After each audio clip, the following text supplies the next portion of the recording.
Саламатсыздар ма құрметті оқушылар, бүгін біз алгебра 8-ші сынып 2-де 4-ші есепті шығарамыз. Бұл жерде толық квадрат теңдеуге келтіру керек, яғни ax квадрат плюс bx плюс c тең 0 дегенге келтіруіміз керек. Оған келтіру үшін жақшаны ашамыз. Мына екеуін ашамыз. Минус 5x квадрат болады. Мына екеуін көбейтеміз. Минус 30x болады. Тең 4x-ке өтеміз. 4x болады. 4-3-ке өтеміз. Минус 12 болады. Минус 10.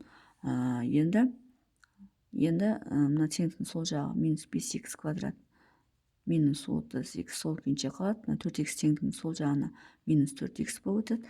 Мына екеуі қосылып минус 22 болады. Теңдіктің сол жағына плюс 22 өтеді. Тең 0 болады. Енді минус 5x квадрат сол күйінше қалады. Мына минус 30 бен минус 4 қосылып минус 34x береді. Плюс 22 тең 0.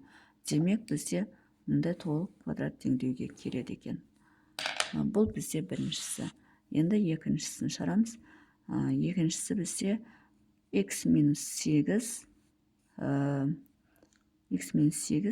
2x плюс 3 3x минус 5 x плюс 4. Енді жақшаны ашамыз. Мына екеуін көбейтеміз, бізде 2x квадрат болады. Мына екеуін көбейтеміз, плюс 3x болады. Мына екеуін көбейтеміз, минус 16x болады. Мына екеуін көбейтеміз, минус 24 болады. Тең. Енді 3x-ті x-ке өтеміз, 3x квадрат болады. Мына екеуін көбейтеміз, плюс 12x болады. Мына екеуін көбейтеміз, минус 5x болады. Мына екеуін көбейтеміз, минус 20 болады. Енді теңдіктің сол жағы мен оң жағын ұқсас мөлшерлерді біріктіріп алайық. 2x квадрат сол күйінше қалады. Мына екеуі қосылып бізде минус 13x болады. Минус 24 болады. Тең. Мында 3x квадрат қалады. Мына екеуі қосылып бізде плюс 7x болады. 12-ден 5 тастақ минус 20 болады. Енді теңдіктің сол жағын, теңдағыларды теңдіктің оң жағаларды теңдіктің сол жағына өткіземіз. Яғни 2x квадрат минус 13x минус 24 өзі жазылады. Мынау бізге теңдіктің сол жағына минус 3x квадрат болып өтеді. Мынау минус 7x болып өтеді. Мынау бізде плюс 20 болып өтеді. Яғни таңбалары ауысып кетеді өткізген кезде теңдіктің сол жағына. Енді ұқсас мүшелерді қосамыз. 2x квадрат пен минус 3x квадрат бізде минус x квадратты береді. Минус 13x пен минус 7x минус 20x береді. Минус 24 пен плюс 20 минус 4 береді. Тең 0 болады. Демек бізде мынандай толық квадрат теңдеу пайда болды. Бұл бізде екіншісі. Енді үшіншісін шығарамыз. Мында үшіншісін шығарайық. Үшіншісі x минус 3 3x плюс 9 тең x минус 8 x плюс 9. Ал енді жақшаны ашамыз. x-ке көбейтеміз 3x квадрат. X-ті 9-ға көбейтеміз плюс 9x. 3-ті минус 3-ке көбейтеміз минус 9x. Мына екеуін көбейтеміз минус 27. Тең. X-ті x-ке өтеміз x квадрат. 9x-ке өтеміз плюс 9x. Мына екеуін көбейтеміз минус 8x. Мына екеуін көбейтеміз 8 9-ға бөлсек 72 минус 72. Енді теңдіктің сол жағы ұқсас мүшелерді біріктіретін болсақ, 3x квадрат өзі қалады. Мына екеуі бізде жойылады. Минус 27 қалады. Тең. Теңдіктің оң жағында x квадрат өзі қалады. Өйткені басқа ондай айнымалар жоқ. 9x пен 8x қосылып плюс x болады. Минус 72 болады.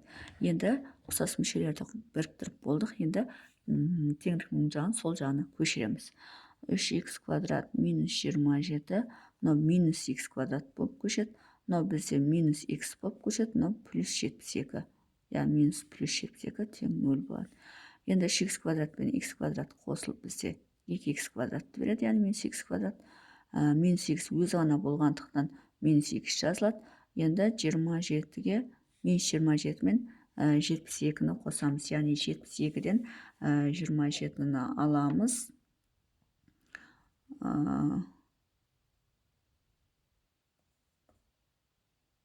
45 болады сонда.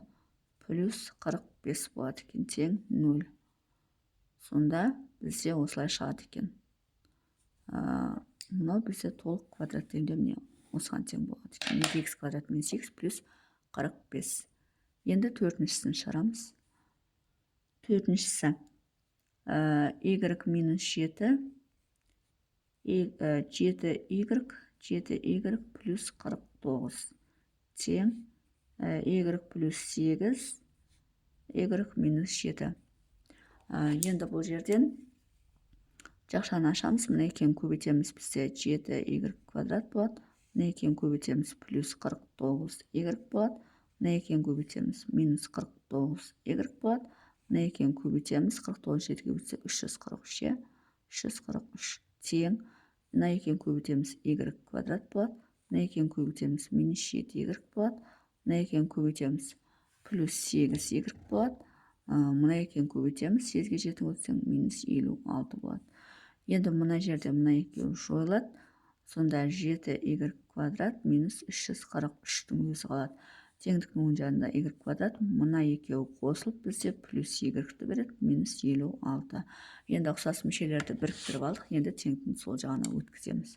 7y квадрат минус 343 өзі сол күйінше қалады. Мынау бізде минус y квадрат болып өтеді, мынау минус y болып өтеді, мынау плюс 56 болып өтеді. Тең 0 болады.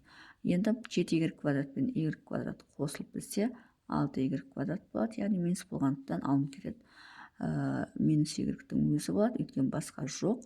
Мына 343 пен 256-ны қосамыз. Сонда 343-тен аламыз 56-ны, бізде 287 болады екен. Минус 287 болады, тең 0. Қайдадан көрейік? 343-тен аламыз 56-ны. Сонда бізде мынандай толық квадрат теңдеу шығады. 6y квадрат минус y минус 287 деген. Тең 0 деген толық квадрат теңдеу шығады. Сонымен есептің шығар жолы осындай.